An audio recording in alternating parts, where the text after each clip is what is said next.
society we live in. Boiling pot. What do they call that thing? A cauldron? Listen, this place is a frightening place to live in. People are so frustrated. I saw over the weekend a uniformed policeman being beaten by civilians in public. Serious. Mars was a part of the Guyana Public Service Cooperative Credit Union management. Condolences. I'd say let us take a step back and examine how we get here. What are the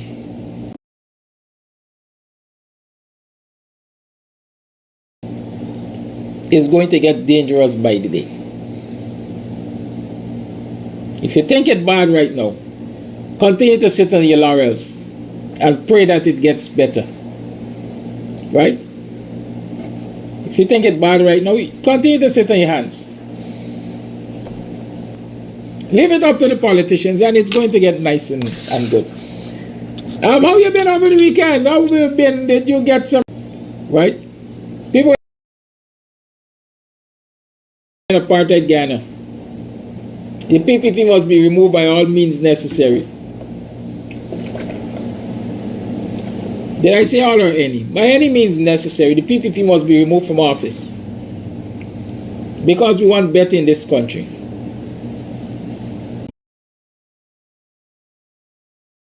More specifically about why it's necessary, why it's important, why it.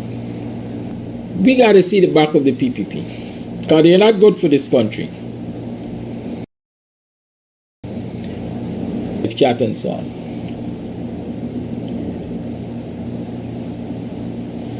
And some of them are outstanding people and stuff like that. Because the PPP giving their friends and cronies contracts to do low-income homes. And the people... You're paying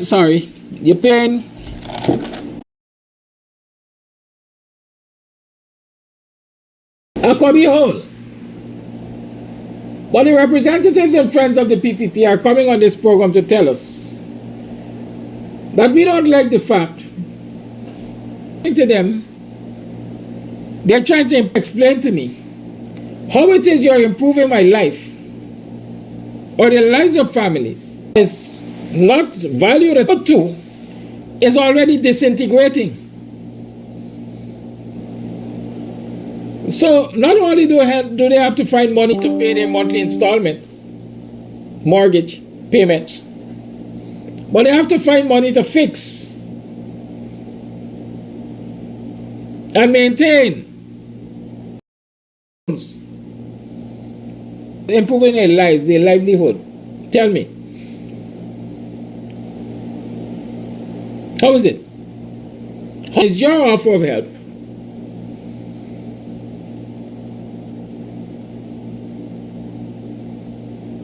Quote-unquote beneficiaries are those who accept your offer. How genuine? How does it help me?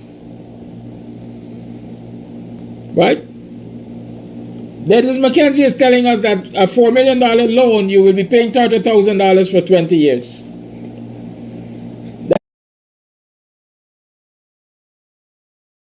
The maths to know. Let's just look at the logic.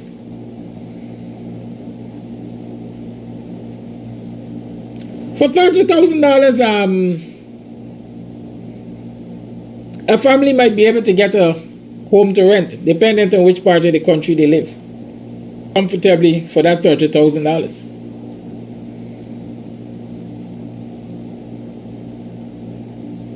With damn one-bedroom house.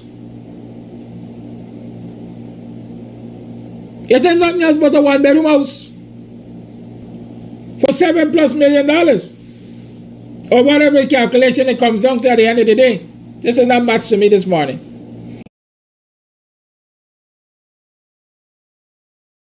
could come down on you in the middle of the night in your bed. A war could come down on you any time of the day while the children are playing outside.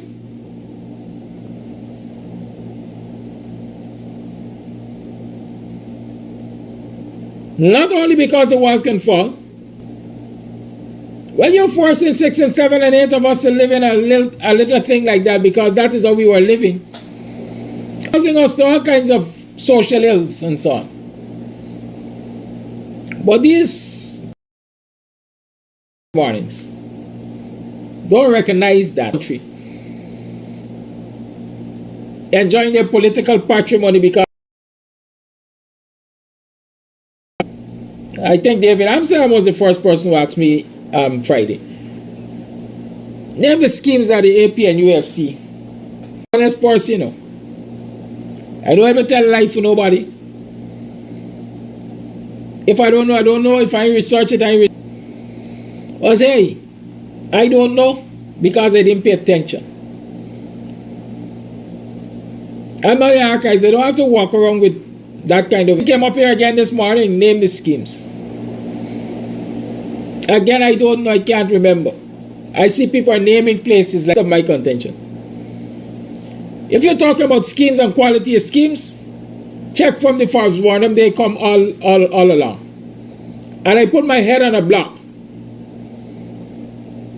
The PNC, in whichever way, shape, or form it takes, even do. Not only were schemes developed,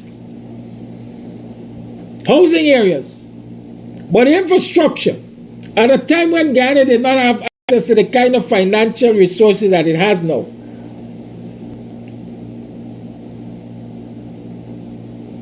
All the schemes, those that I can remember as a little, they got the South Rhine Belt and East Rhine Belt and West Rhine Belt and all those areas.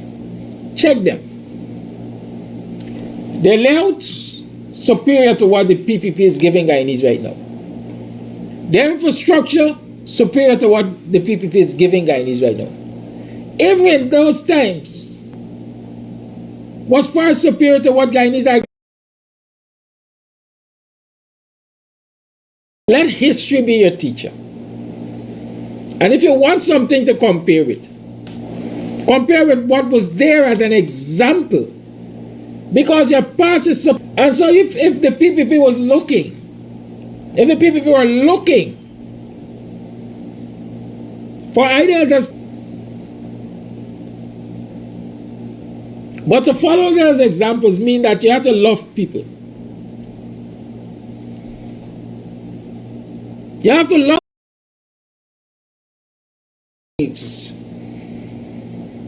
stealing out the nation's wealth and so on.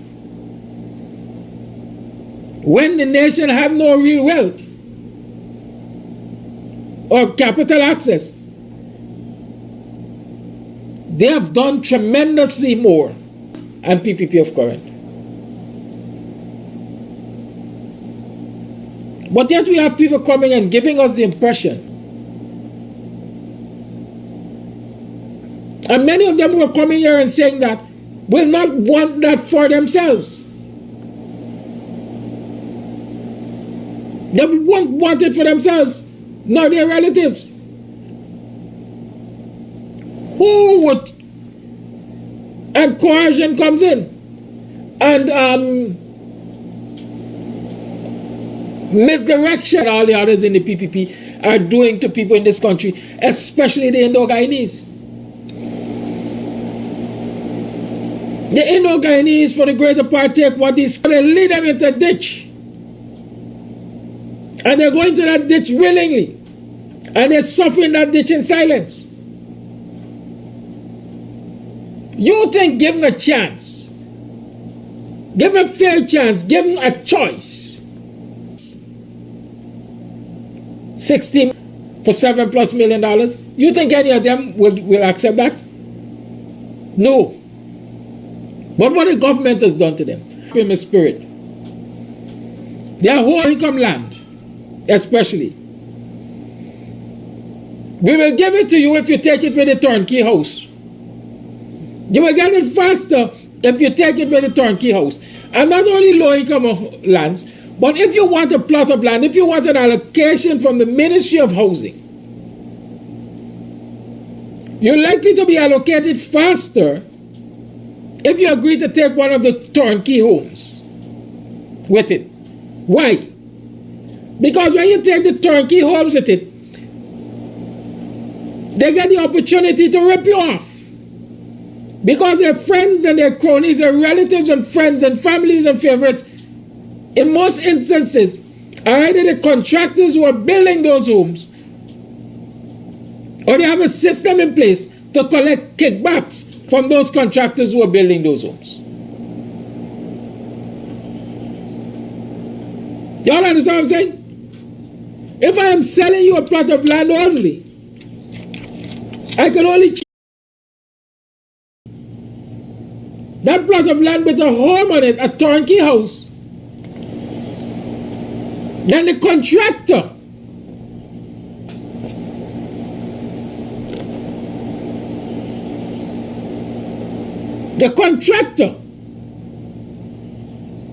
gets to scam you for us. So he gets his share, I get my share and talk.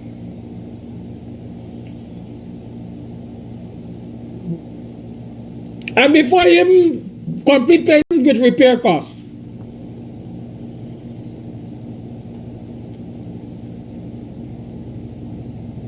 Here and now, that when APNU was proposing, I know APNU spoke, there were turnkey homes, there were, what they call them, condos and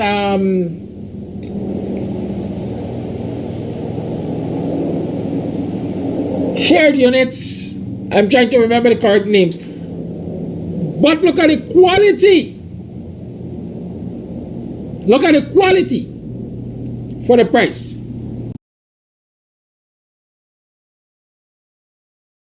Homes. Only the PPP started with the scheme at the back of Annandale in 2023 or 2020. You lie. It didn't start then. I'm going to share some stories with you.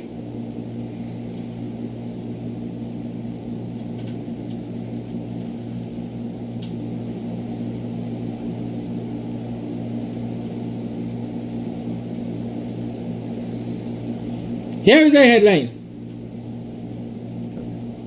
Over 100 million to be spent on fixing horror turnkey homes. Talking about May here. May 6, 2016. Headlines. Millions from its coffers to repair turnkey homes which were built under the PPP administration. CH in James story. I'm not seeing the video, but there's a related video. I think government scraps 100 turnkey homes project. Government scraps 100 turnkey homes project.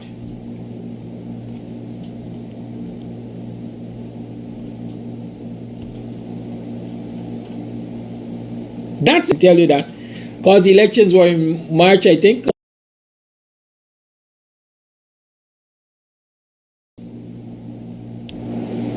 The state of those turnkey homes. Because why? They were trying to give justice to poor people. Because it's poor people whose monies were that for years people couldn't move in to those turnkey homes because they all had faults. They all had faults.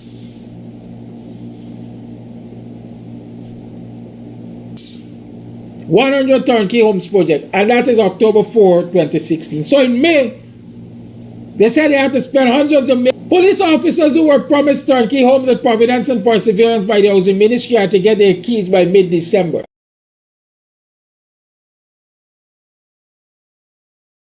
I'm not seeing the videos. I'm just seeing the headlines. Right?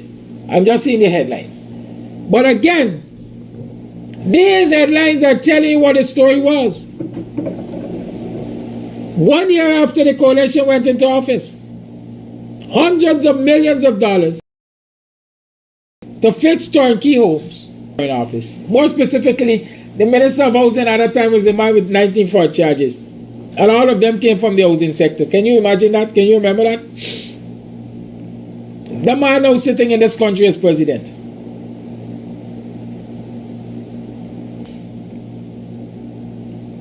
Anything different? I am sure I can go on and on with these kinds of stories.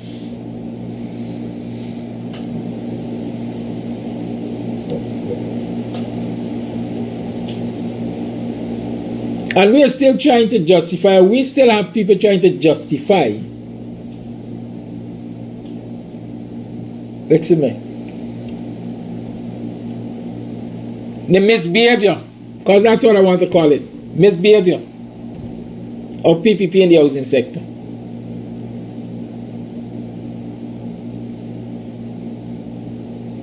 Rick and the like, Rick is now trying to shift the conversation because it's not going across ministers of government in the AP and UFC. We could deal with that another day. Don't mind we don't deal with it 100 times. That's the thing, y'all records stick. Y'all are so intellectually lazy that y'all can't move past certain things. Every time people talk about the ills of this PPP government, two things y'all has come with. 18 million signing bonus.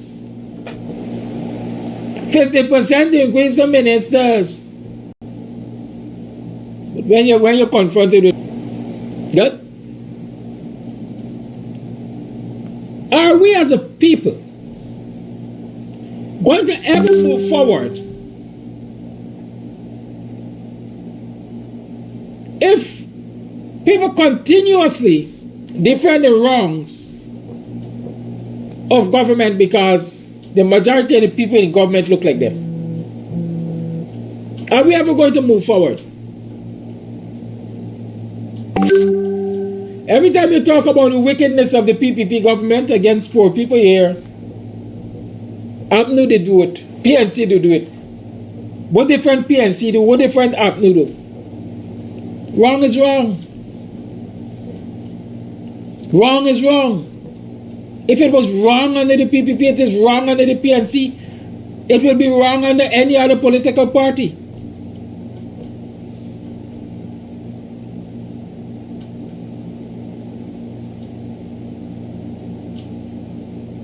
And when, only when, whoever is in government, you're doing stupidness. Your policies are driving people into further.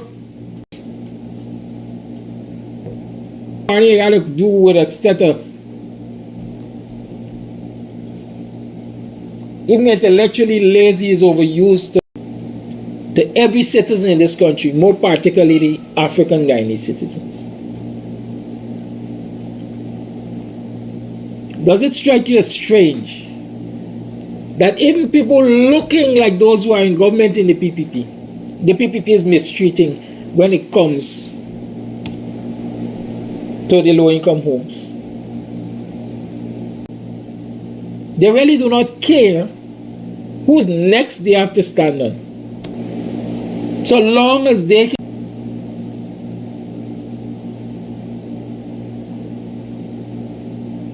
The people I spoke to down at the back there are ordinary Guyanese citizens, Indo Guyanese citizens. To saddle them with a $7 million loan and give them in exchange for that poorly built homes, first and foremost, too small for that money. Secondly, poorly constructed. Says who you are. You are alien and they look like those people. Those people trust them. But the likes of Rick and so on can't see that. They see us as trying to tell. And I pray for the day when the boots will be on the other foot. When it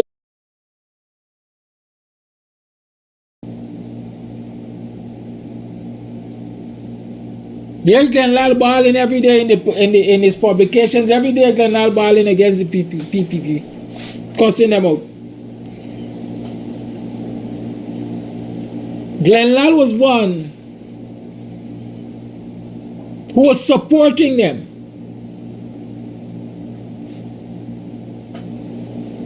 Glenn was one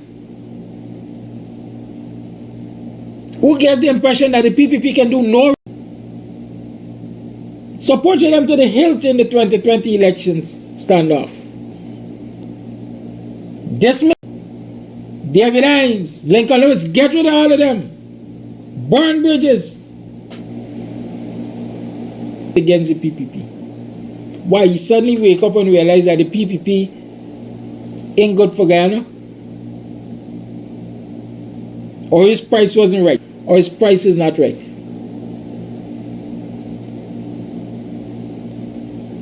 What y'all think?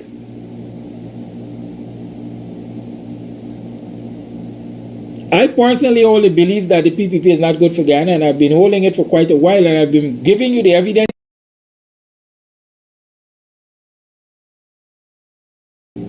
at the AP and UFC built her and stuff like that. I challenge y'all this morning. Name how many policemen were beaten in uniforms under the Granger government. Name that.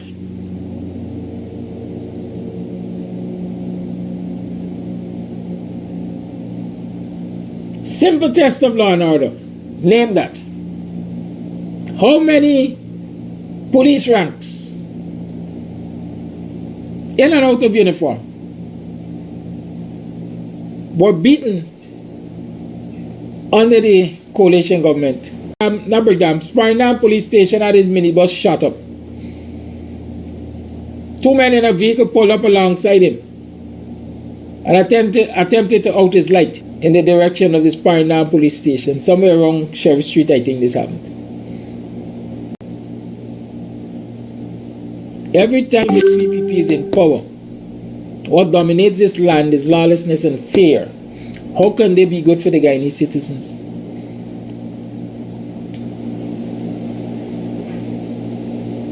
And if you have a situation in your own home where you realize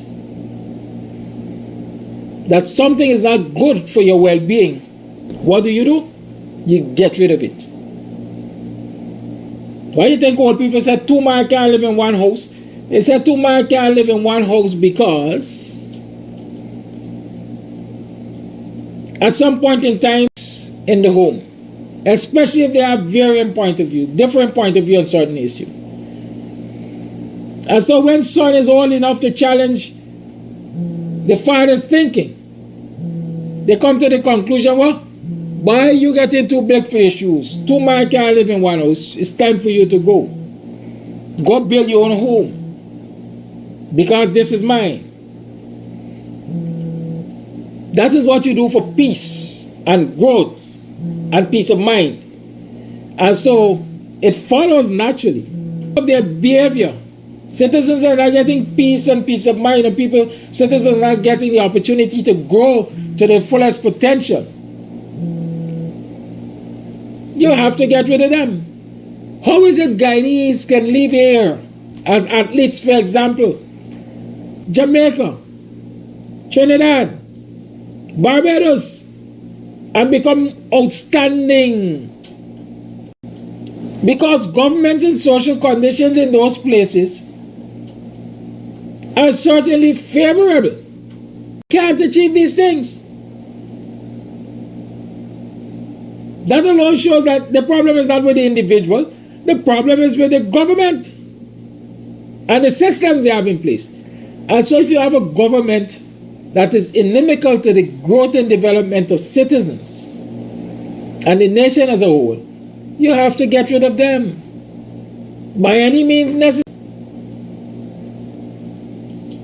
Usual thing in the world of politics around the world, they talk about the ballot or the bullet. Can you get them out through free, fair, and credible elections? Or would it take a revolution to remove them? Those are questions citizens have to grapple with. Are they is the Electoral Management Commission, GCOM in this instance, if they vote and speaking no uncertain terms to the kind of government that they want. And when those votes are respected because the process is free, fair, and credible, governments get changed according to the will of the people.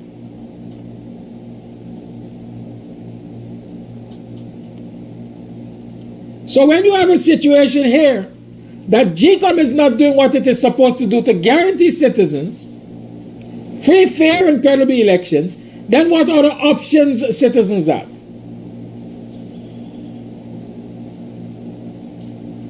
What other options citizens have?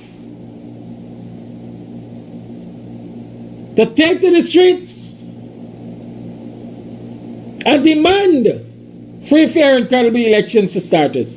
To take to the streets and make the country ungovernable so that the world can see that citizens are not being given the opportunity to vote for free, fair, and credible, vote in free, fair, and credible elections.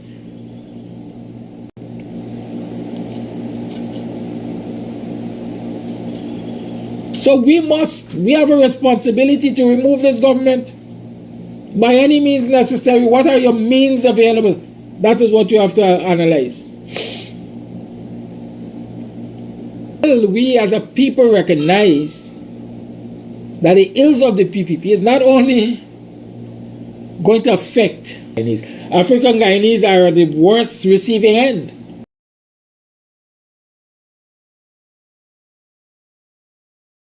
And they raise their concerns.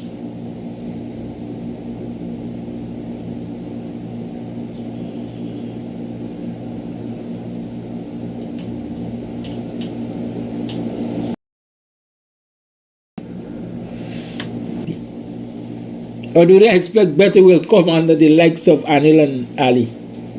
I certainly don't expect better will come. The coalition did and so on. In London, they got a road that finished. And 2 days after it finished, it crumbled. That could be good for this society. We have a duty, I'm repeating it, we have a duty to remove the PPP concern. Growth and development for citizens, go by the wayside where they're concerned. When the PPP is in office. Think about that. The lines are open. 6225933 is the number to call.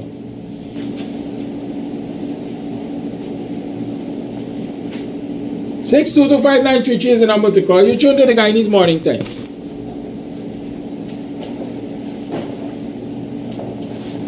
And just still out there. And Randy Singh and all of those who sing the virtues of the PPP to convince me that they're the best thing for this country.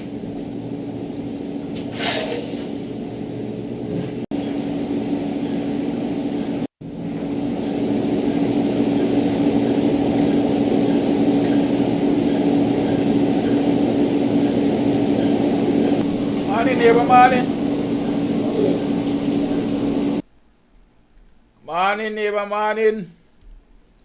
Welcome to another program of Guyanese Morning Time. I am your host, Kidaki. It is now 7 hours 23 at Starbrook Market. You can call Yonet on 644-2424 or 669-1518 and get 53 Russell Square, Starbrook. It's opposite where the old GNCB Bank is. They have in stock black soap. Well, this sale go until this sale goes until or lasts until stocks last. Black soap, softy body scrub, long and short tights, portion closed dye, brown cotton, shea butter, cocoa butter t-shirts and t-shirts. Square, Starbrook. Yons Pro Fashion. Check them out.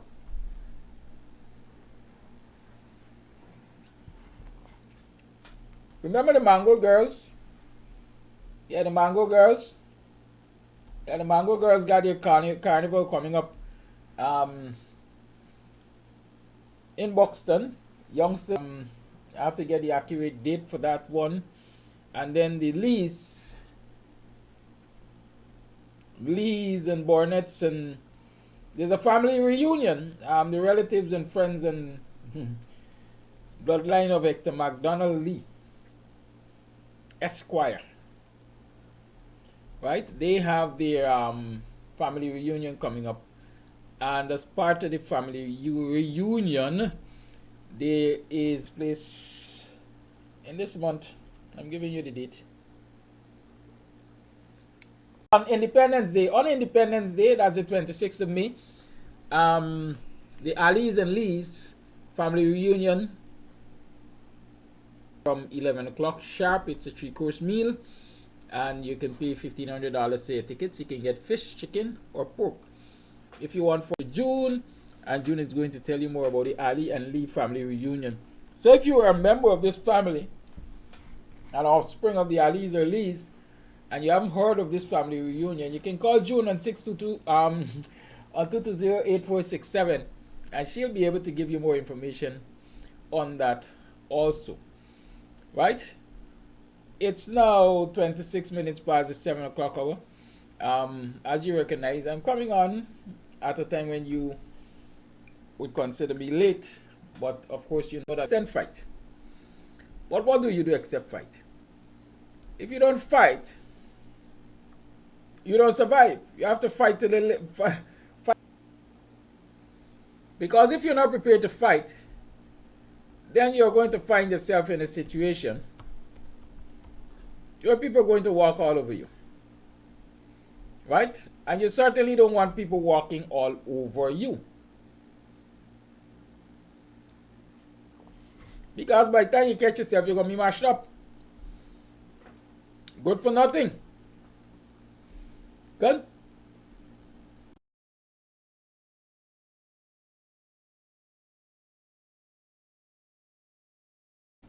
With the carnival in Buxton. They've been doing this for years.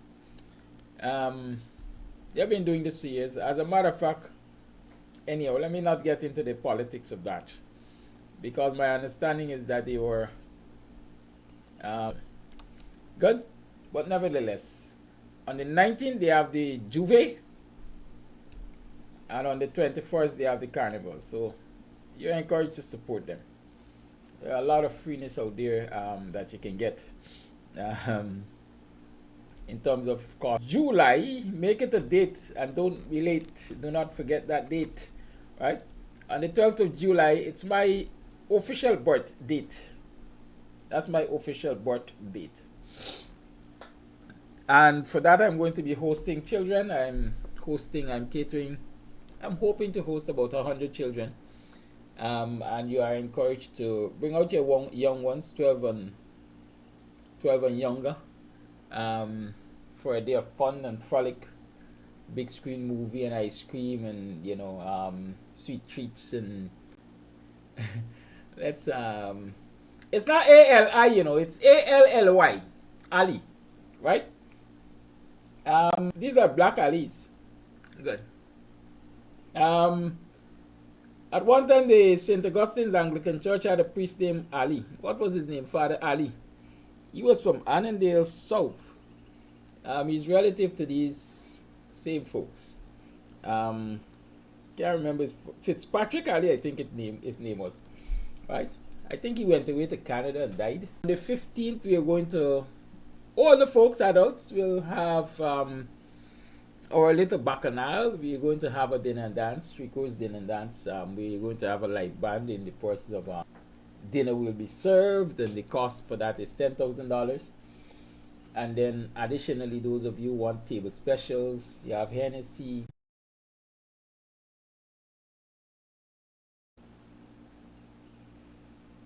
Rhonda said she has heard about Father Ali. Yes. All right, so let's talk this morning. I want to talk about restrictions of freedoms. When you say freedom, the first thing they talk about is freedom of movement, perhaps, right? But freedom comes in all kinds of packages. You have the freedom to your own sexuality, expression of self, freedom of association. You have a freedom to life. That's an entitlement. You have freedom to movement, right? There are lots of freedoms. And all of these freedoms, quite frankly, are protected. They're individual freedoms. And nobody has a right to take away those freedoms from you. Right? Nobody has a right to take away your freedom. But last week sometime I asked you the question, are we living in the democracy or dictatorship? And I laid out for you a number of indicators that in fact we are living in a dictatorship. And every day we are seeing more and more and more and more of those indicators. The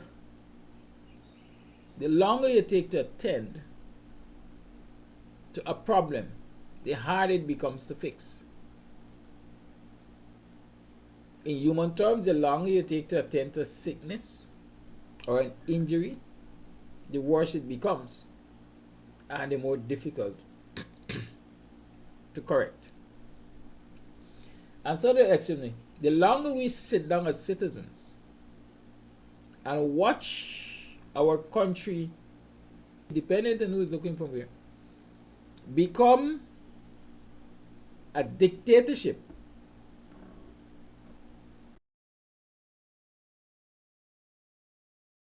to address the issues which are confronting us. Think on that for the time being. But tell me, how you doing? How was your last night? How you passed yesterday? How you feeling today?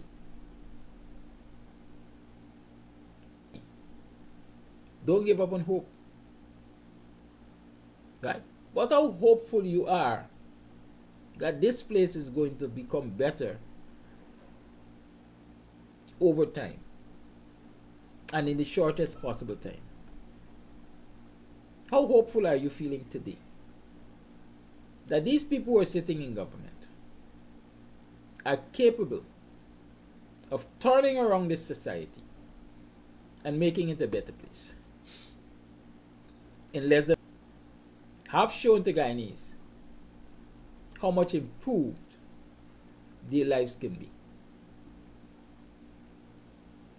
At the time when they demonstrated that, they didn't have access to the kind of resources, right? They didn't. And if they can demonstrate that Guyanese can have a better quality of life, a much more, is it that with this abundance of resources, this administration believes it is necessary to punish people.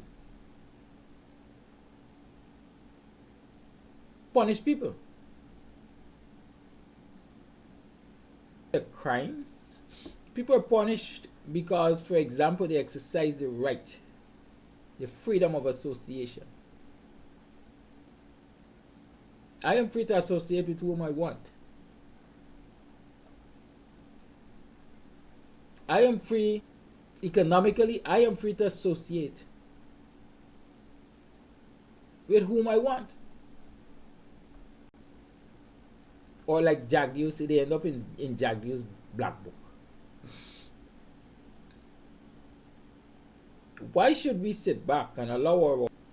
You know, we take so much for granted in this society that a matter as people see a matter, see it as simple. But a matter as quote unquote simple as me being knocked off of the internet every time I come on, or this consistent effort by the people, a lot of people see it as just fun, or they just see it as a norm, or they just believe that, you know, it's okay. I went back to the page last night, and maybe some of you were looking for yesterday's show on Facebook, but you couldn't find it.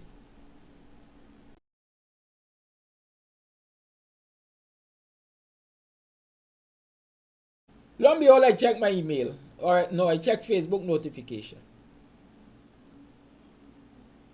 And Facebook tells me that the program was removed because it goes against community standards. All of you listened to my program yesterday. What in my program yesterday went against community standards? Some one of these nincompoops, Latin crapo, Lagu Babu, French crap, whatever you want to call them, semi-literate, enough children left behind.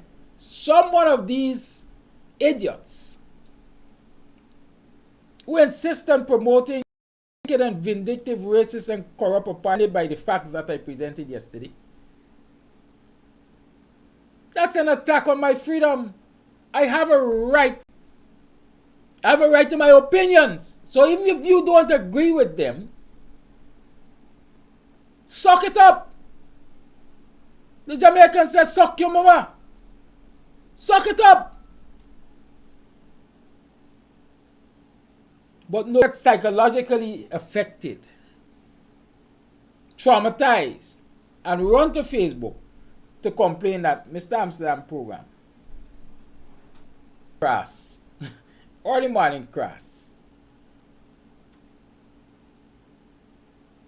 This is the idiocy you talk about.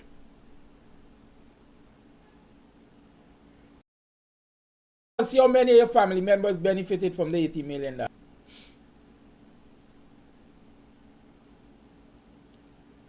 Why the insistence on attacking people? Because they're sharing their opinions. Let me call it their opinions. If y'all don't want to see their opinion, it done's bad too. You see me as trying to divide people. I'm trying to bring people together. But you don't recognize it. I am trying to bring people together to get rid of this racist and corrupt. See me as trying to divide. Because I'm telling people, separate yourself from those crasses and criminals. So you're dunce. You only see one side of the coin. You got tunnel vision. That's why you could only see the PPP as good for Guyana.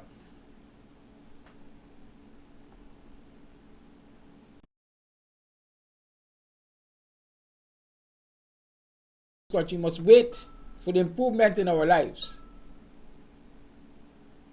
While the kleptocrats are stealing every single thing from this society that is worth stealing. Do you realize that? Every single thing that is worth stealing in this society. The kleptocrats, the big wigs.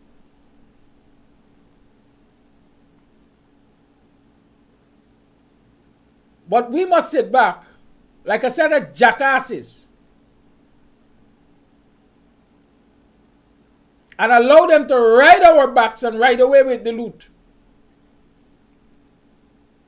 And when they are finished riding out the tongue with everything, we are left with nothing. Hillary Harris. I don't recognize this name. But I'm going to say, call Randy Singh, I talk about Rick and everybody, but that doesn't mean that I'm spending time on them.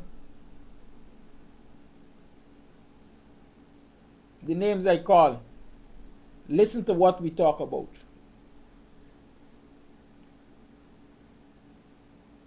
In our society. These are sentiments, and so I'm addressing the sentiments of these idiots.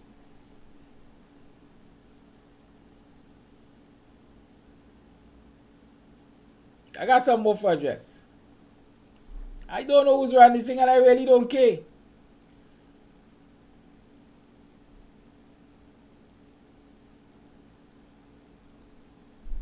No, I will not join Harris Delany. You were asking me a question if I will join Ray Daggers and Glenlal. No, I will not join Glenlal. Maybe if it were Ray Daggers, I will not join Glenlal.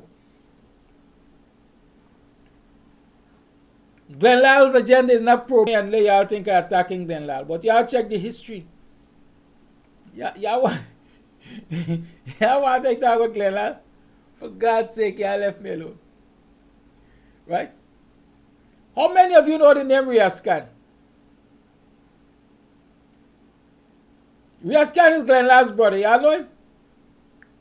He operates a business in the vicinity of South Road. No, that's Crow Street. Crow Street and Camp. Cole and Camp. Anybody who can tell me the history of Riaz Khan, or should I say the sordid history, the nasty, dirty, stinking history of Riaz Khan, I think his business is Riaz Trading. Right? I give you all a complimentary ticket to the dinner. It's $10,000 worth. I want to see how shallow your memory be.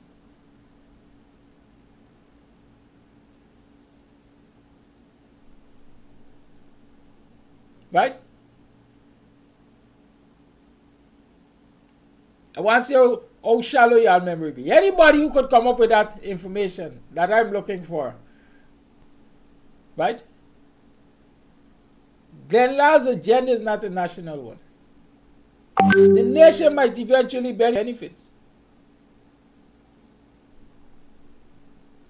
Right? But what Ray Daggers and Glenn Lall working against right now? Let's be real. What Glenn Lall and Ray Daggers working against right now?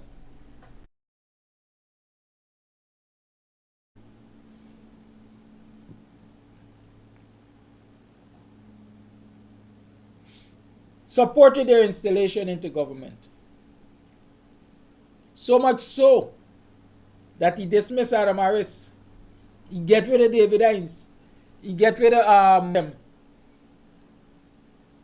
He said, their agenda is not his agenda. What is his agenda? I know it's not national, I can tell you that. Glenn Lall doesn't have a problem with the PPP. I am reading minds now.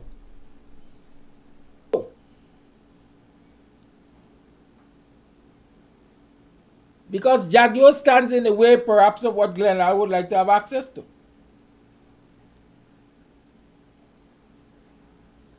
And so, yeah, let me do this work.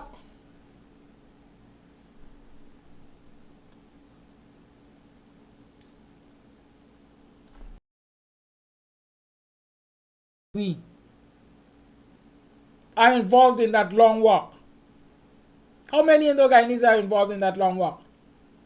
One man is every fight black people must fight for other people benefits.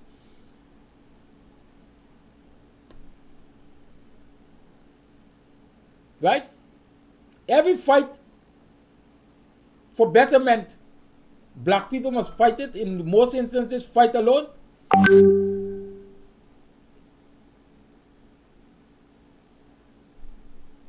Sucks. We have to be real. Old people say now everything and come knock you must follow. And people are not going to like and so forth. Have you ever seen Glenn Lall in front of GCOM?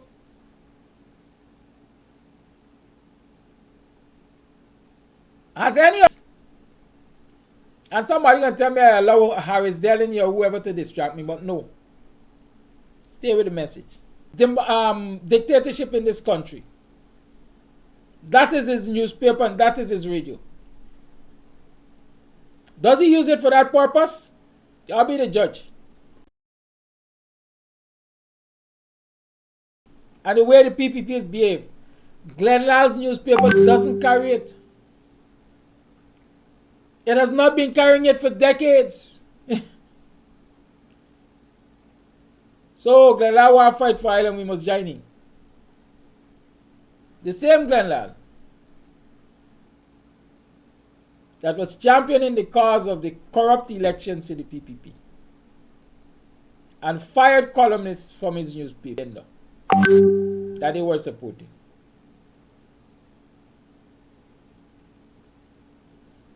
Harris Dillon is giving us some information about Riaz.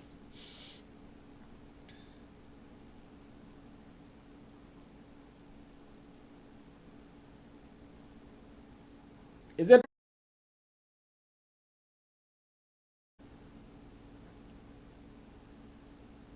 mature bones, they say? tell the black security eat it. And there's so many other things that people are talking here about Riaz, which I guess. I gotta go and check the timeline. Alright, we can do that.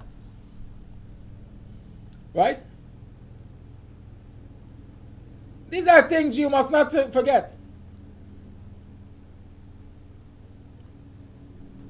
You must not forget. Part of our problem in this society is that we forget easily.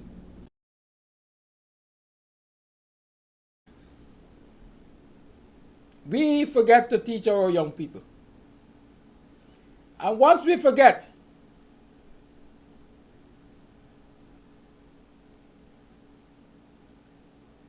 to teach our young people, we're going to get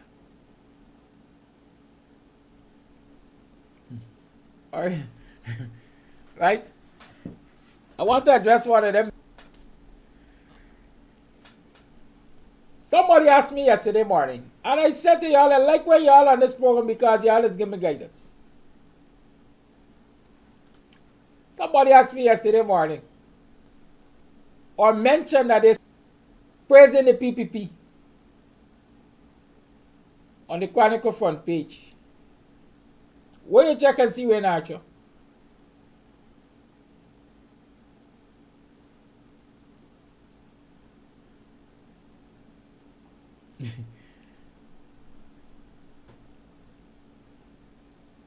I went and I looked for that story and I read it. And I said it would be remiss of me, I would be at fault if I don't help y'all.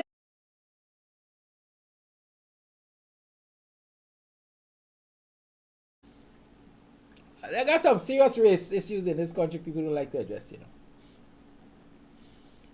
And that's why people believe that, and a lot of people, even James Bond, as educated as he might be academically, either he pretends or he seriously is illiterate when it comes to race in this country, you know.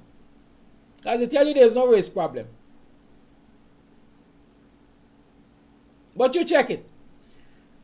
And also check and see where the aggression comes from when it comes to racism. It's always an Indian man, bug up the little boys. Oh my God, I can go on and on and on and on. It's a sickening thing. Do you read?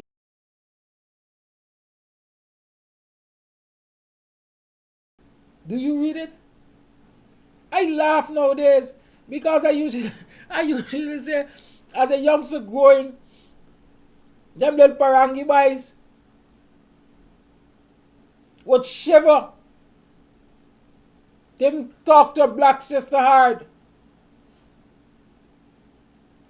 Nowadays, they ain't gonna only talk to she hard, they're gonna slap she buttocks.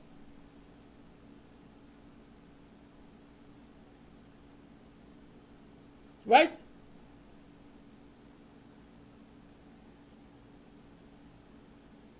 You're not seeing the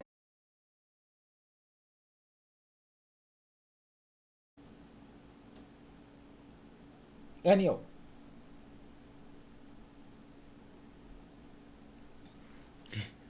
Record you one problem this morning. Don't buy black pudding from Indian woman. That's what you're remembering. How much Indian woman you see this line up at a black cook shop? Yeah?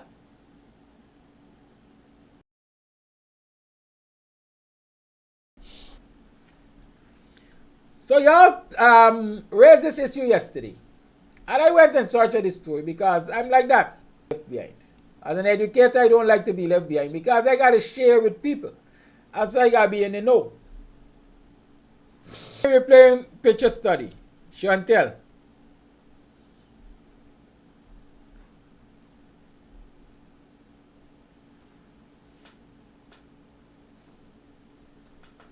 You see these contractors? And you see the headline? Buxtonians hail interventions by the government. Say there is no shortage of opportunities. Buxtonians hail interventions by the government say there is no shortage of opportunities. That is what the headline is telling you. Right? They said, don't attack the messenger, so I'm not going to attack these young men. I'm going to attack the message. First and foremost, means they're young. They don't have a sense of history.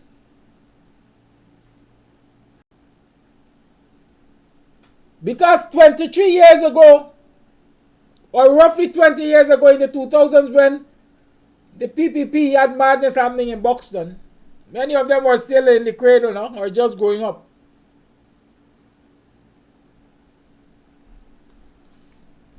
And then he said, I don't like how y'all are talking. What question you like? Right?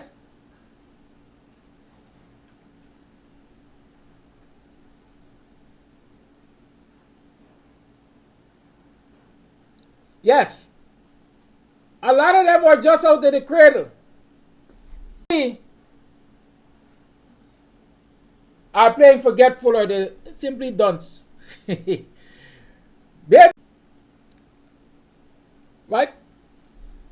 I'm noticing it, but I'm not going to let that distract me. Yes. Let me start from the historical perspective. They say there is no shortage of opportunity in Buxton. Do they know? Have they been taught? Have you ever learned that Buxton was considered a premier village? Premier village. When your community is considered a premier, excuse me, it is the next best thing outside of the town.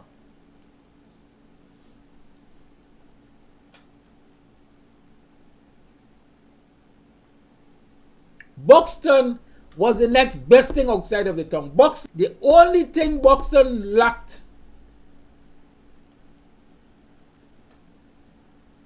was a bank. The bank established a triumph because by the time they were ready to build a bank on the East Coast, Buxton was in chaos created by the PPP.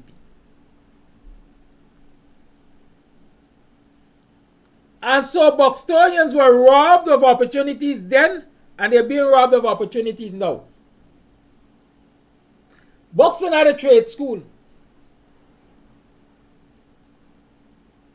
where young men used to go and learn the trades. Young men and women. Where is it functional for quite a while? I don't want to misspeak. But if it was not returned under the coalition government, it was certainly enhanced under the coalition. Lacks resources for proper functioning.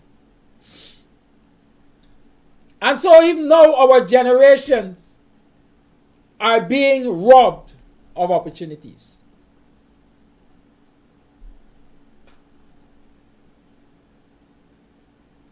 Buxton was, I used to say, the entertainment capital on the East Coast. Even up to now, people think twice before they come to Buxton for anything, to earn from those activities which used to bring money in this village.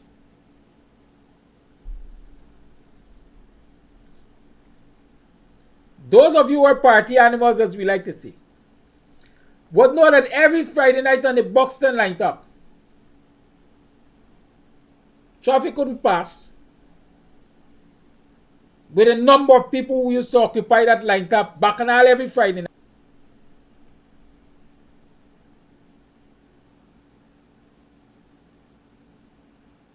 Buxton is almost dead. Twice since the PPP returned to office.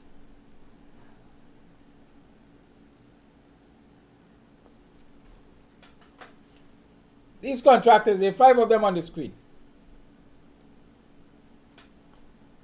Ask them for me. Like I say, I ain't going to be attacking these young men.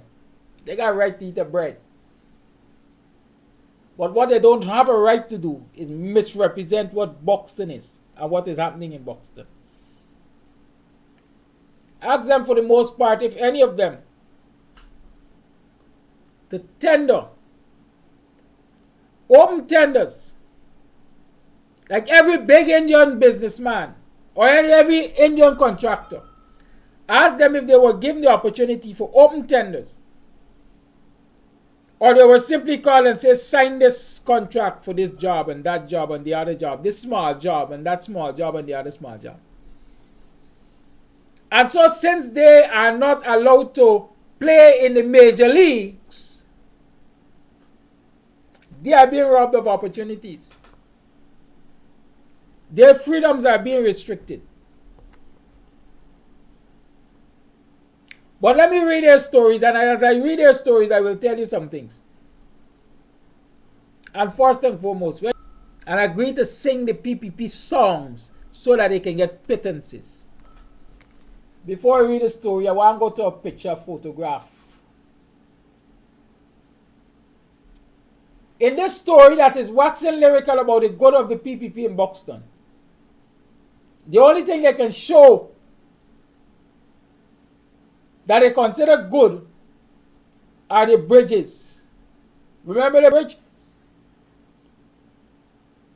For 25 or 26 contractors, those are the only good images they can believe that they would have had lots more images to show. But no, that's not the case. Let me read the story. It's a long read, but I hope I'll get through it quickly.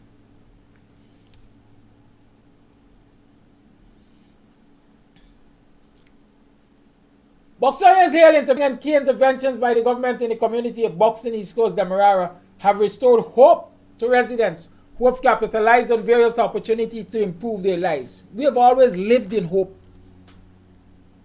We never give up. We have always fought the PPP's oppression. How it restore hope for us? Before the PPP came into office, before they were installed, there were training programs at what we call it. Let me call it a technical Buxton. We had one sled program in Buxton. All of these were providing opportunities for Buxtonians. We were discussing, or the coalition and villages represented by myself and others, we were discussing farm to market all-weather road.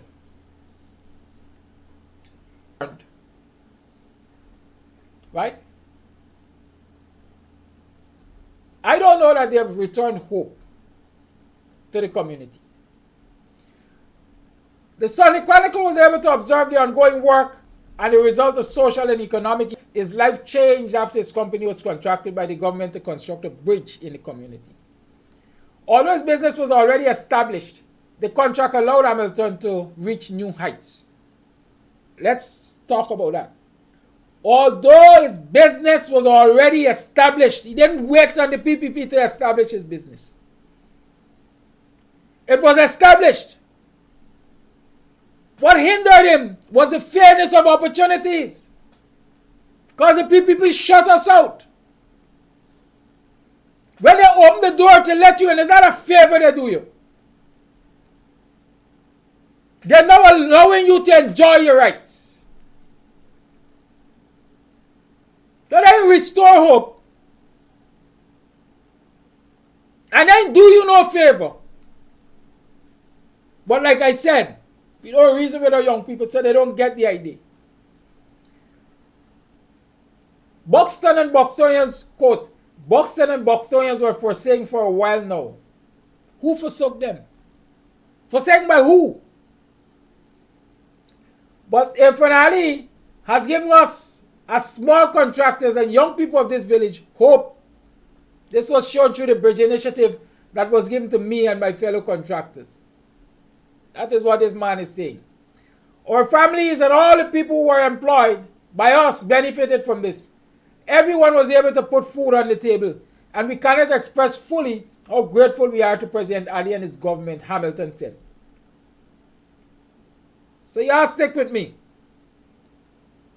A man is giving approximately $2 million to build a bridge, which those of you who are in construction, if you do the math, will know that when money is expended on labor and materials or materials to start with. The residual value from that $2 million approximately is less than $500,000. How much food we were able to put on the table of these people? Assuming, let's say, 5 of them did the bridge. Assuming each of them get $100,000. How much food and for how long was that bridge able to put on the table?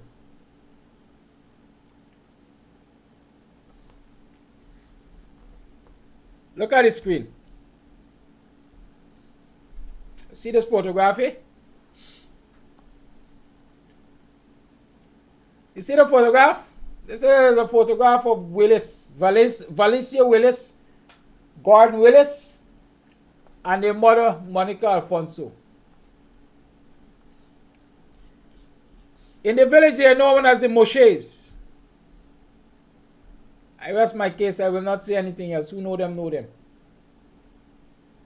Who know them, know them. So in this whole story about a village that is doing so nice under the PPP, there are 2 photographs. One of Bridge and the other of this family. Again, I don't want to attack people. I'm not attacking people. But who know, know. As a matter of fact,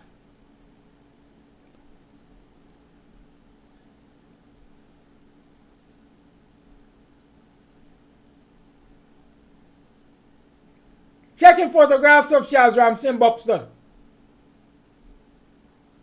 For starters. And see if you see the Willis guy there. See if you see the Willis guy there. Everybody is singing for this supper.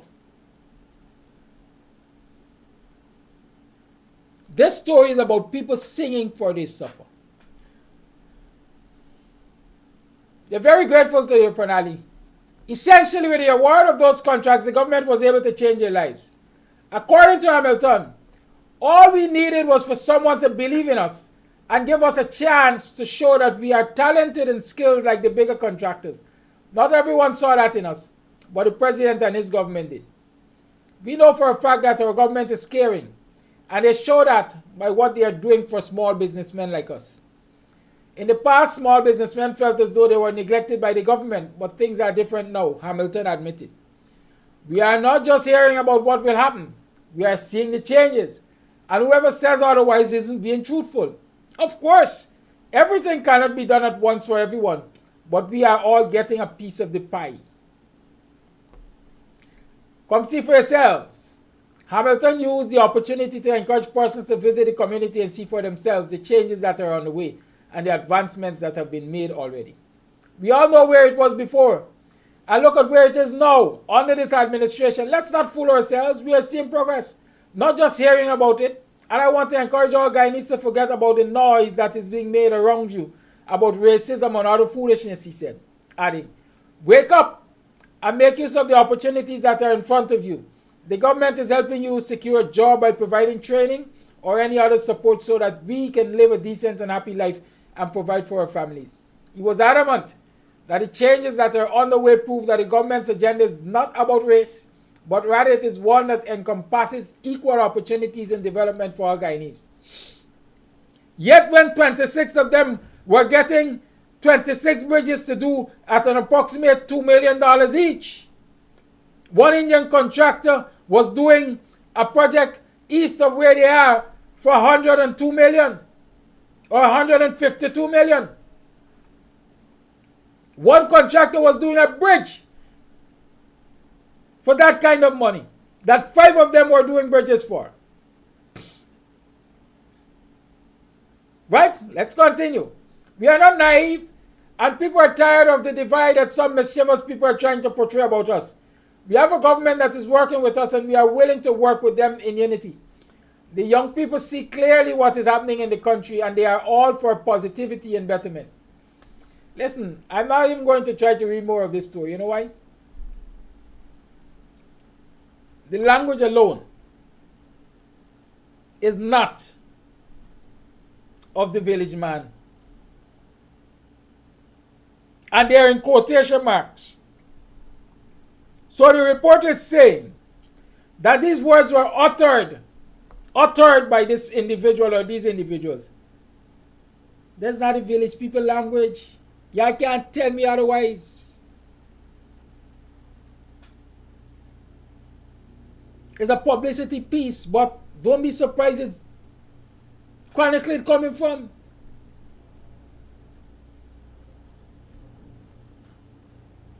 The Kwesi of DY Engineering and General Construction Services was a beneficiary of those outreaches, as he was able to secure one of the bridge contracts after explaining his situation to Prime Minister retired Mark Phillips, Super, Minister of Public Works, Bishop Ejil, and what, according to Yaw, his business went under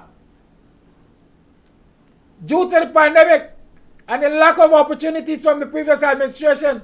He said he was suffering tremendously and at one point had even contemplated giving up due to the financial frustration he was undergoing.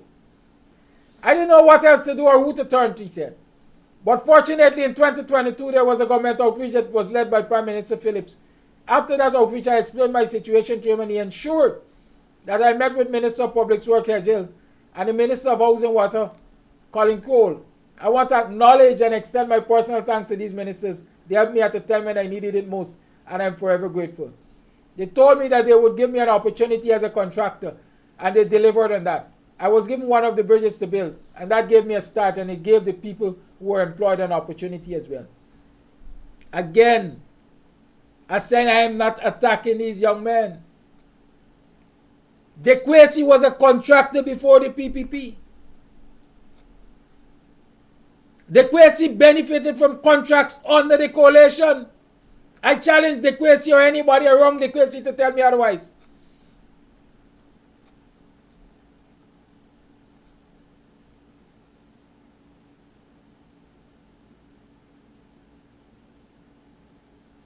So when we see these, I don't know if I can call them feel-good stories. These propaganda pieces. We have to address them. And I'm saying in many instances, we have to address our young people.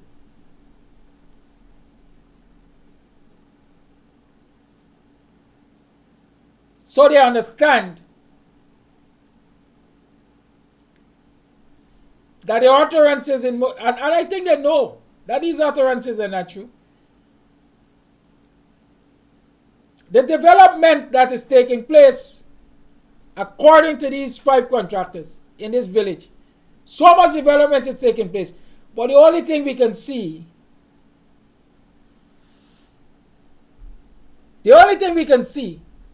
is one of the 26 bridges done.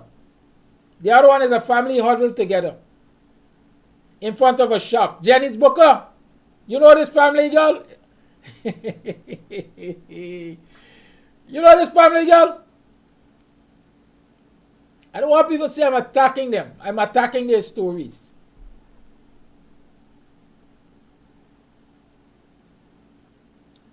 That's what I'm attacking.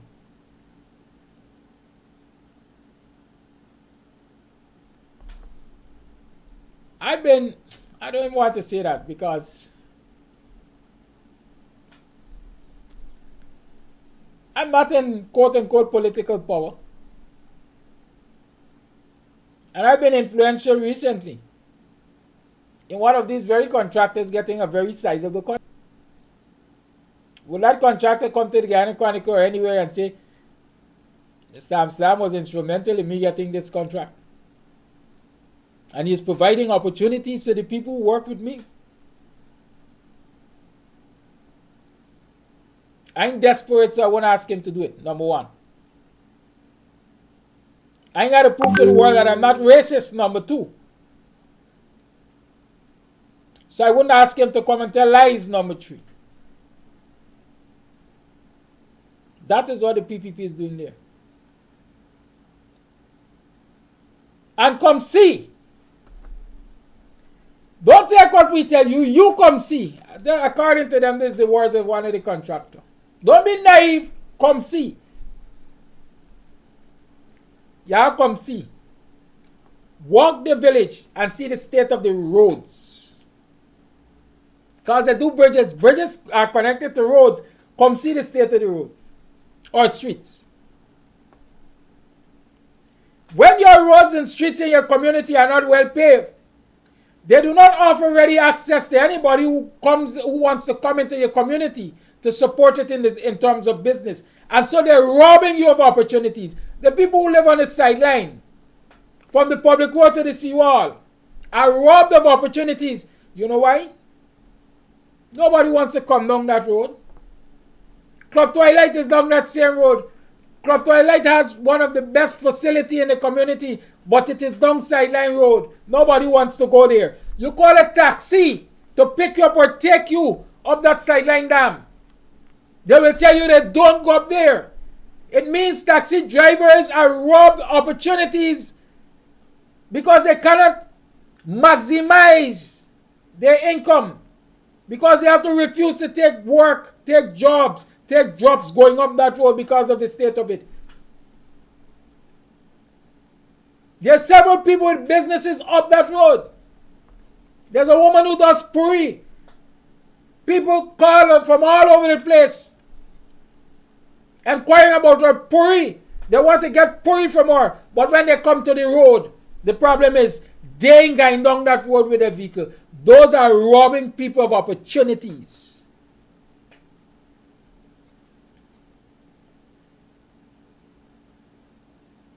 And the list goes on. And that is only sideline north of the public road. If we check the other sections of the village, we're going to find the same situation existing. If we check across the coast, we're going to find the same situation in African Guyanese communities.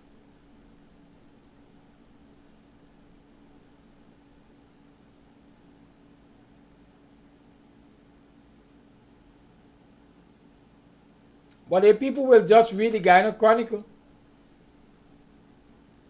do not even employ their intellect to analyze or go see for themselves, and they come and ask me, Mr. Amsterdam, what's your opinion? The government doing good in Buxton.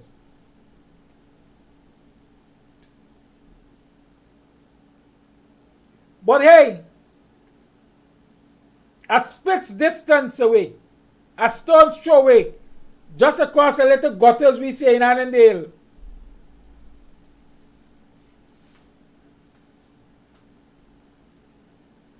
the roads are in pristine shape. But you know why I'm laughing? I said to you a couple of days ago that the low-income homes at the back of Annandale there that were built for these people, that they're moving from the front of Annandale. Y'all remember what I said? The contract for the construction of those low-income homes was given to a 26-year-old Indo-Guyanese resident of Annandale. Then the likes of the Quasi and Hamilton and the other 5 contractors will stand up for the photograph there. Let them stick in the head and think about it. We get in a bridge of approximately $2 million. We are in this business longer than this 26-year-old. In fact, it's his very first contract. And it's worth hundreds of millions of dollars to construct low-income homes. And y'all tell me there's no lack of opportunity?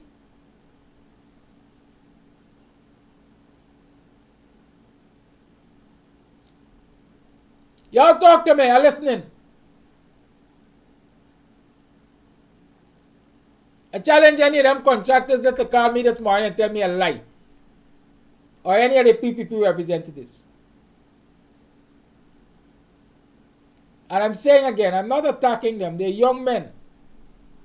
I'm happy that they can see a way. My problem is with their messaging. You don't have to sell your soul because you got to eat the bread.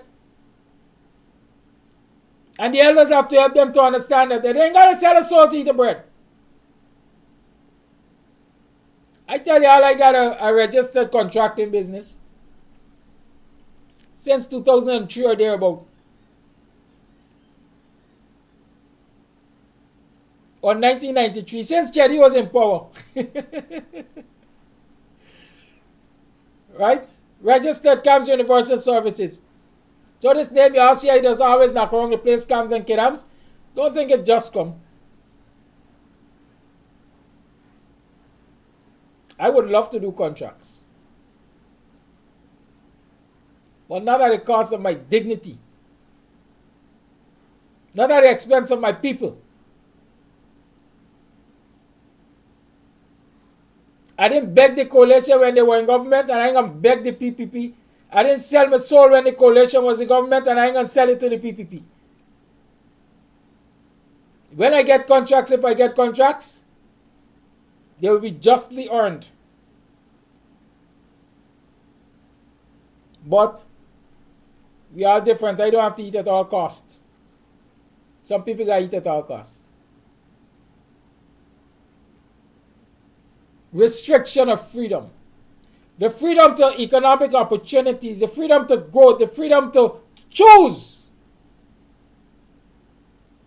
what size of contracts I want. As against you put them in a bracket and say you are a small contractor. The Kwesi, for example, has executed contracts in this country worth hundreds of millions of dollars. You're not even saying he's a medium-sized contractor. You take here, you dump in a basket and say you're a small contractor.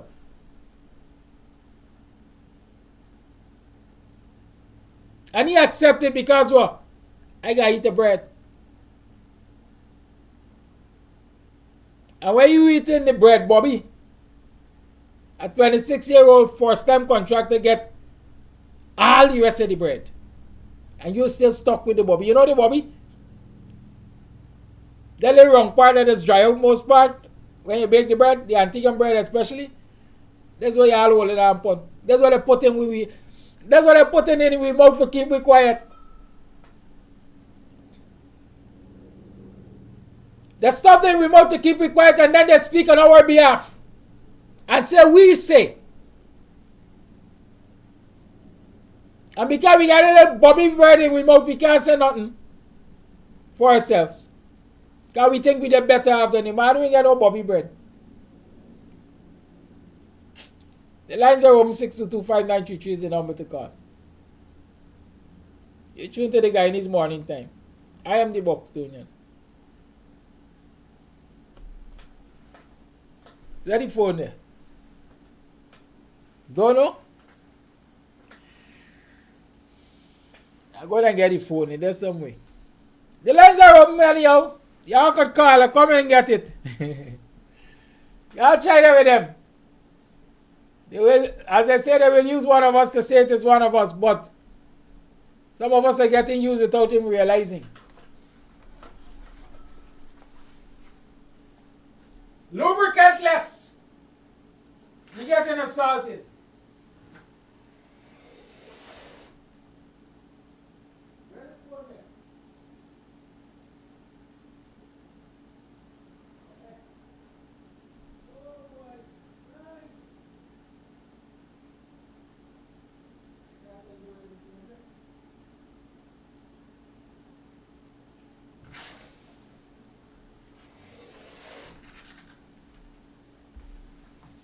Season second. Oh. Alright, y'all got 7 voice notes. Cause oh, I seem not to know what.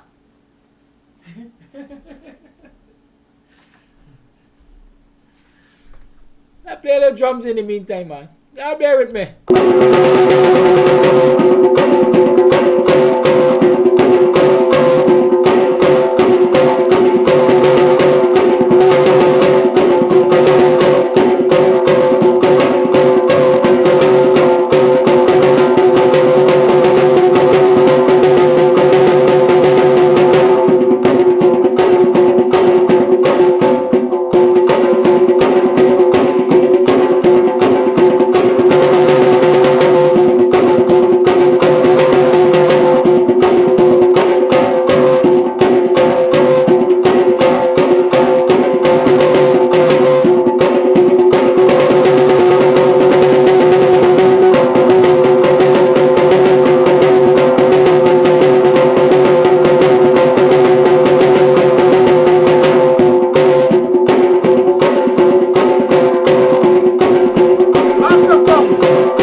Medhome 6225933 is the number to call. I got the phone. Yeah. Don't let a pole wall around you over your eye, man.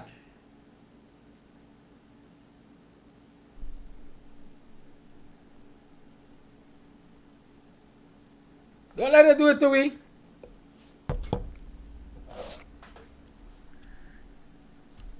It's an abomination. When they're dressing up with people in red shirt to go and line up for contracts, man, listen. Y'all gotta get a grip of yourself, yeah? Know when people using you.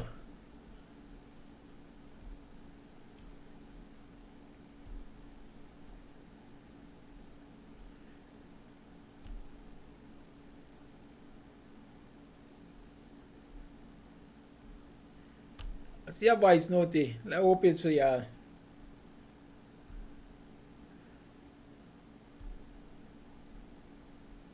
Come on, man.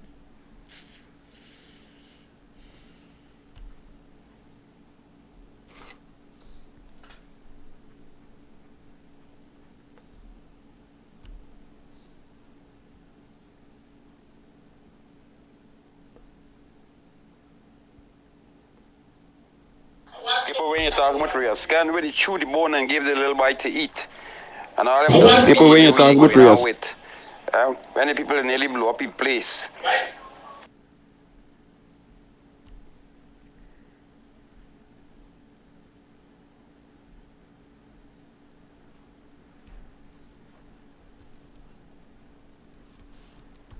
The lines remain open. 6225933 is the number to call. You tune to the Guyanese Morning Time. I'm your host, Kiraki Amsterdam.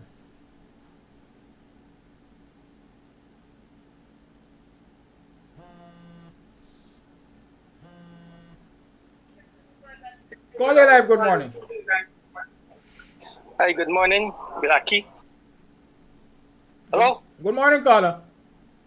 Yeah, good morning, Kiraki. And the listening public.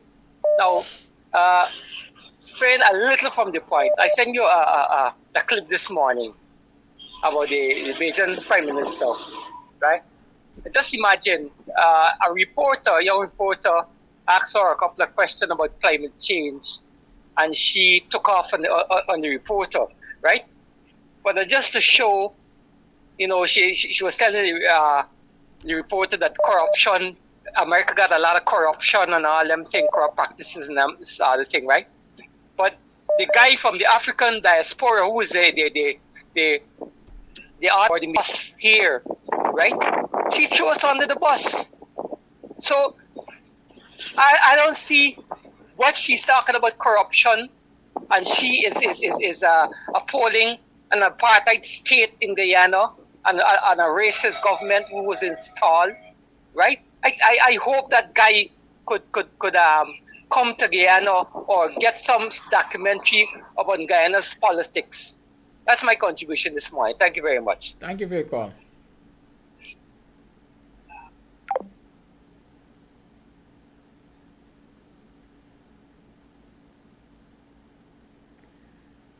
The lines remain open. 6225933 is the number to call. You tune to the Guyanese Morning Time.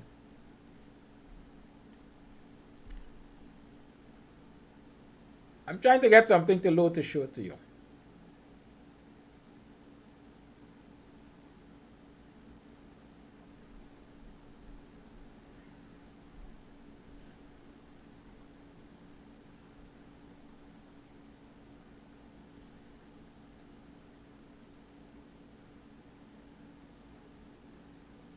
Do you know that the government, in fact, before I go to that, yesterday I was addressing the issue of housing schemes and quality of homes and so on. And I told you of a story, over 100 million to be spent on fixing horror turnkey homes. Chairman of CHMP Hamilton Green told a press conference this afternoon that many of the houses have splitting concrete walls, shifting roofs, and leaking toilets and septic tanks. Some homeowners have been forced to move out of the houses. And this is in 2016. These are homes that were constructed under the PPP. the so-called turnkey homes. And those are the challenges people were faced with them. The coalition had to expend over $100 million to get them rectified. Are you seeing the same pattern here? The people from Annandale who are now occupying those low-income homes, them little cubby holes, them coops, which will cost them in the vicinity of $7 million by the time they finish paying their mortgages, are already complaining that walls are cracked and falling apart. And people telling you, hold on for the good quality of life that you want. When poor people are made poorer by government's corruption and wickedness, and they're riding off into the sunset with the wealth of the nation. Call your life, good morning. Yes, good morning, Mr. Kadaki. Good morning, everyone in the diaspora. Good morning, all Guyanese. You started out this morning talking about rights, that's your rights and our rights, the right to freedom, the right to self-expression, and these things are being denied. The right to local government elections. I repeat that. The right to local government elections are currently being denied. Damlal and them want to deny local government elections. The PPP is still trying to deny local government elections the way they denied it 18 years under Jack Dale and Ramatar. They're still doing that. And these are all denial of our rights. And most of what we're seeing here are denial of our rights. We have got a CCJ, a Caribbean court, that can assist us in that struggle. Largely because the CCJ is from the Caribbean hold. And there is more oversight on the CCJ than there is in the Guyanese courts. So while people may be somewhat despondent or discouraged, I think we should continue to fight. Keep in mind, short of an armed resistance, this is the only option we have, in my opinion. Not putting words in anybody else's mouth. This is coffee talk, my opinion. So for those of us who want to use democratic procedures and democratic institution, then let's buckle up, let's saddle up and work to bring about constitutional correctness by way of the CCJ. We can't always say, oh, coffee courts is no use. Then if courts is no use, then let's saddle up and get your gun and let's take the PPP out of office, in my opinion. Either one or the other. Either you're for armed resistance to defend ourselves against PPPs violating the Constitution. Keep in mind, we have a right to defend the Constitution, you know. Keep in mind, ladies and gentlemen, we have a right to defend the Constitution. If the PPP are violating it, then we must take all laws and all necessary laws to defend the Constitution. And self-defense of the Constitution is such a law. I don't want Nandalal to hear that properly. I want Jack Deere to hear that properly. Don't think we don't know that we have the right to defend this Constitution by any means. By any means. And if it means removing you from office bodily, then let that be it. Because the international law supports that. I just want people to understand. It is not only the police have a right. Not only the government have a right. We also, the first persons that have that right is we the people. And that's why the Constitution starts out by saying the first 3 to 4 words of the Guyanese Constitution is we the people. Not we the PPP party. Not we the PLC party. We the people. Just to let you know that coffee know that we have a right to self-defense. Anytime anybody violates our Constitution and is running amok with impunity, it's our constitutional right to defend the Constitution against president, vice president, anybody, even the army, even the police. Put that in your pipe and smoke it. So don't think we don't know our right. Now, the United Nations wants the people to spread democracy. And the United Nations have programs for spreading the internet. So we should look at ways, and NGOs should look at ways in which they can work with the United Nations to spread internet in areas where there aren't any internet. United Nations is offering that. Maybe APARTHEID could do that. Maybe Coffee 250. Maybe ACTA. I noticed recently in the news that the PPP has taken it upon themselves to attack NGOs. They're passing a bill, or they're considering passing a bill to diminish, to deny, to restrict the free reign of NGOs, civil society. That means that when they limit you, then they limit your ability to complain, to fight back. The PPP didn't put NGOs there. NGOs are there under United Nations laws, international laws. They are there for people to have a body, a non-governmental body. You have governmental body, you have your body. Your NGO, your non-governmental body, your own government of sorts for the people. And in that now, the PPP are trying to restrict it and talk about money laundering nonsense because they try to find a reason. Well, there are laws that says that the people have a right to fight back against unreasonable governmental restrictions. The government is being unreasonable.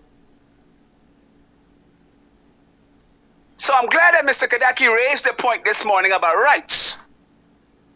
That we, the people, are fed up of the PPP violating our constitutional rights. And if we go to the ballot,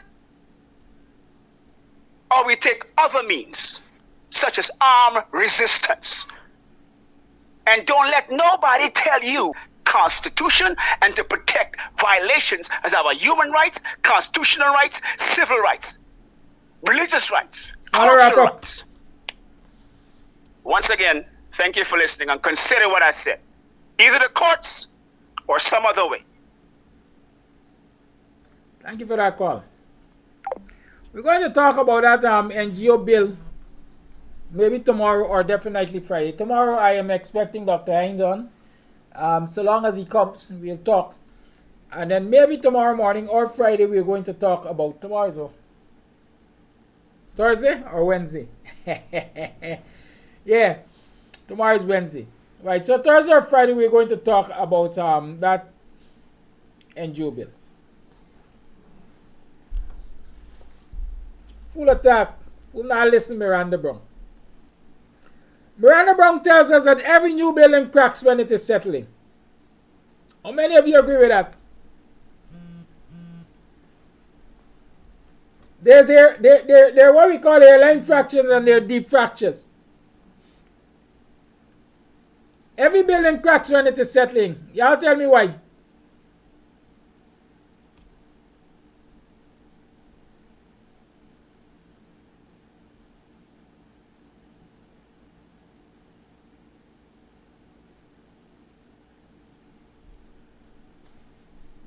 Tell me why. Anytime you construct a new building and the walls are cracking, it means that the foundation was not properly done.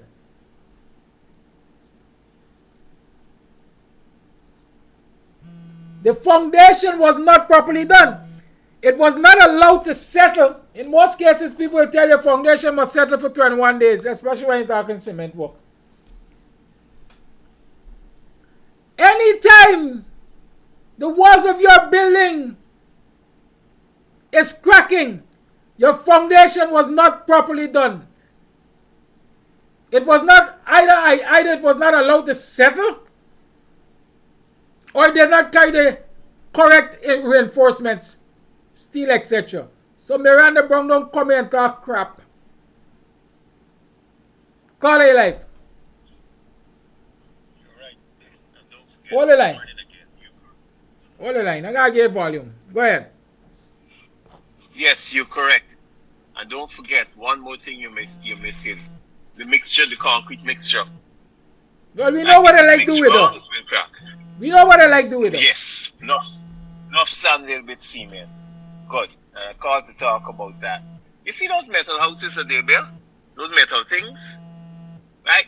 Those concrete will soon start falling off. Because the thing that they use to the side is what you use as a subfloor.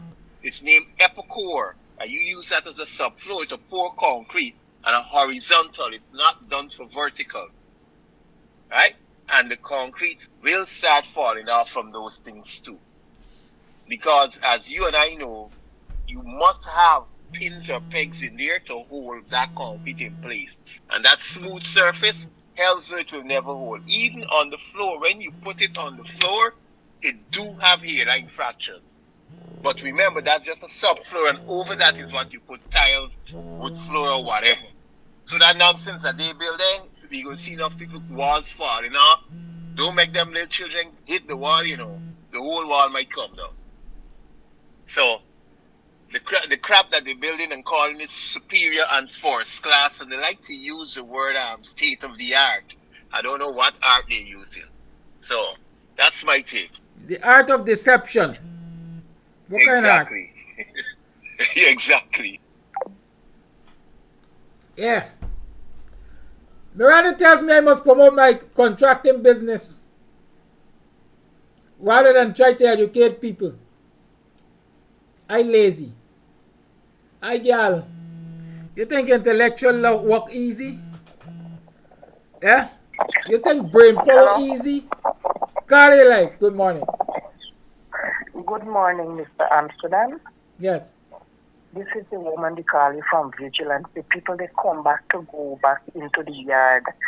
My brother-in-law then kneel up the fence and like they're waiting on the chairman and the excavator. All the other people are here. Oh, they're out there? Yeah. When I'm done with this program, I'll come with my cameras. Y'all prepare. All right, listen, you know where you will find me? Come through Brush Dam and where the yellow shop is, right? Where the yellow shop is torn down, I'm living opposite the with a spoon. You can't miss us. All right, hear me. You're actually calling me live on my program. You want to tell viewers what's happening out there? Good morning, viewers. We are living at Vigilance North, and about a week and a half, the chairman for Buxton NDC came with the police, and he said that he was sent by housing to dismantle a set of trees, coconut trees, mango, monkey apple, banana, all bearing trees. They graded the land. They said they wanted a piece to make a street. They ended up making a drain, which ended up throwing down my fence. They dug up the street, and the hole is left there over 8 days. So there's no access to go and come. They block the road, the entire road. It is a scene here. I'm asking that the relevant authorities can come down here and look at this situation. Carl, how long you live there? 34 years. And my in-laws occupy over there for the past 60 years. Have you ever received any notice from the housing ministry or this? Never, NDC? no, never. Thank you. On Sunday, the chairman was here, and I asked him, I said, I don't know that your office operates on Sundays as well. Very well, thank you. I'll come across there when I'm done with program. Yes, welcome. Thanks. So we're talking about this construction, or we're addressing this issue of these poor class homes that they're building for people, among other things. So Miranda say all new buildings that are cracked when they settle in. All new buildings under the PPP cracks when they settle in. Because they cheat the foundation. That's what they do. They cheat the mixtures. That's what they do.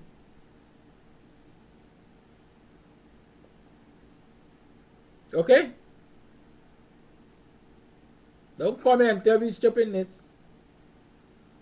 That's something else I wanted to address from this same clown. Let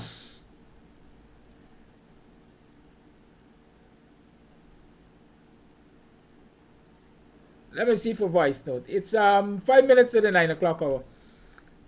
As you noted, I might leave you early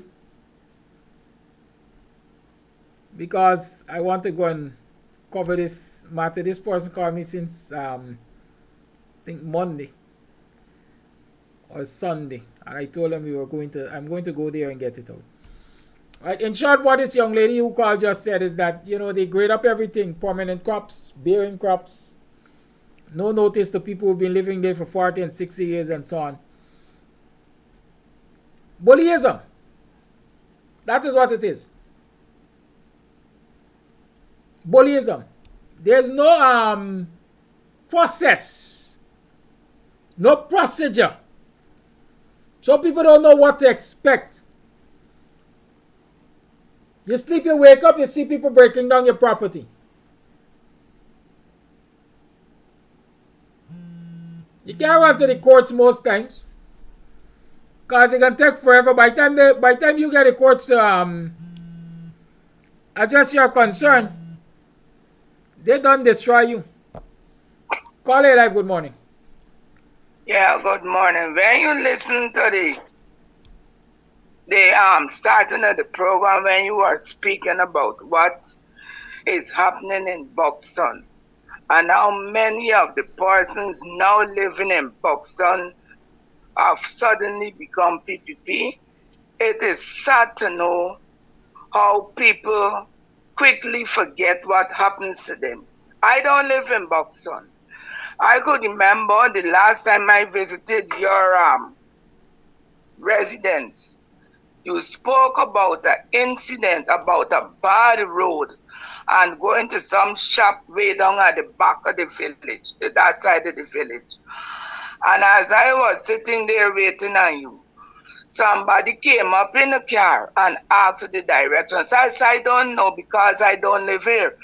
There were Indians in the car and they started to cuss up the deplorable condition of the street. Well, I didn't say anything because I know what I know.